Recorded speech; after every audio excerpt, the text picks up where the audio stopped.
welcome back to another Wuthering Waves guide video, and today we're going to be discussing the Relic merchant, what he offers, what you need, as well as how to find the item and get some of the best loot from him when it comes to recipe, upgrade, weapons, and so much more.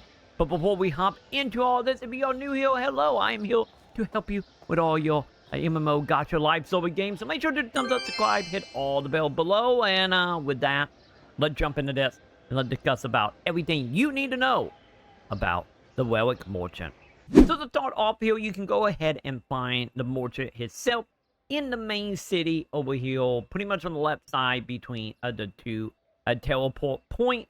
And of course, once we actually find him, you will go ahead and notice the white NPC because he will be the dude standing next to the, claptrap from Borderlands. So we're going to go ahead and talk to him. And from here, we're going to find out he wanted to deliver some very specific items that you might have seen out in the open world. Nonetheless, I will show you where they are if you need it. But nonetheless, we're going to go ahead and talk to him. And there are a few things to keep in mind about the whole mechanic.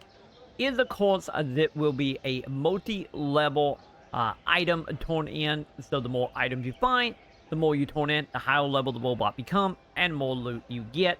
And of course, it will be capping out here at level 10, at least at the time of this video anyway. And of course, how they operate is we need to go ahead and turn in items to this NPC, as you can see right up here with the item it requires. And as you can see here, level 1 will require 1, 2 will be 3, 3 will be 6, 4, 9, and then 5, 12, and so on and so on. So as you can see, it will start requiring more and more of the items as you level up. And of course, as you level up the mech itself, you will notice you will start getting more and more rewards here.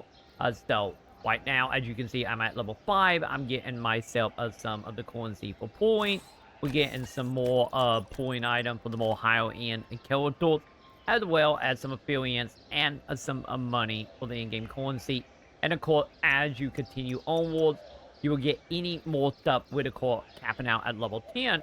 We're going to get our hands on a exclusive recipe that is exclusive to the quest. So in return, we need to go ahead and get our hands on the item. And the items itself is the Snownet Cacket, probably butchering that name. And these items that we will go ahead and find, once again, gather all throughout the game. The item will be the main collectible you're going to be finding out in the open world. And of course, to go ahead and find some of these, we need to go ahead and try to find the chest icons. You will go ahead and see that up on the mini map at the top. And of course, anytime you see one of the chest icons, that means one of these cackets is around for you to collect.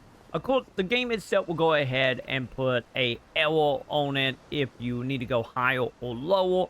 Just know it's a little unreliable, but nonetheless, it'll help. Because in the case of this chest, of course, it's all the way up there on the balconies. So, of course, we are going to have to climb all the way up here. So, let's go ahead and just head on up. And then we can go ahead and grab this chest for our character as soon as I figure out how to get up here and fail miserably at it. But nonetheless, whenever you find them out in the wild, not only will you have the chest icon on the map, but you are going to be looking exclusively for the little quails. So we need to go ahead and collect as many of these as possible. And of course, these are a finite amount of these. And of course, if you want to go ahead and keep track of how many of these you have actually got in any of the regions, so you know where to look, we can go ahead and open up our map. And from here, we can go ahead and click on our compass. And we can pick whatever region we want. And as you can see, you will see a breakdown here of exactly how many I have and you have. In my case, I'm at 17% in that region. So this is a very good way to keep track of how many still out there for you to find, as well as ideally where you want to look for them. But nonetheless, once you have a handful of these in your pocket or you back in town, let's go ahead and head back to that NPC. And let's go ahead and turn this in and get us some rewards. So now that we are back, as you can see, I need to turn in a grand total of 12. I have 6 on me. So sadly, I am missing one more, but nonetheless, we can go ahead and just turn these in now by clicking deliver all. And then from there, we will turn it in. And once again, I am sadly one off. But nonetheless, once I find one more, I will then have all the item listed here unlocked and put into my inventory. So I highly recommending looking all across the map for these since there are a lot of them. So hopefully you have found that video helpful when it comes to actually finding the casket, as well as what you can use them for. You can use it for other stuff as well, such as getting more of your stamina back for the daily stuff, but I do not recommend doing that at all, especially since you can get way better rewards by completing, of course, the Relic Merchant, any more so since there are only so many of the items in the game itself. So be sure to get out there, try to find as many as possible, and go ahead and upgrade your Relic Merchant robot and get you some fantastic loot.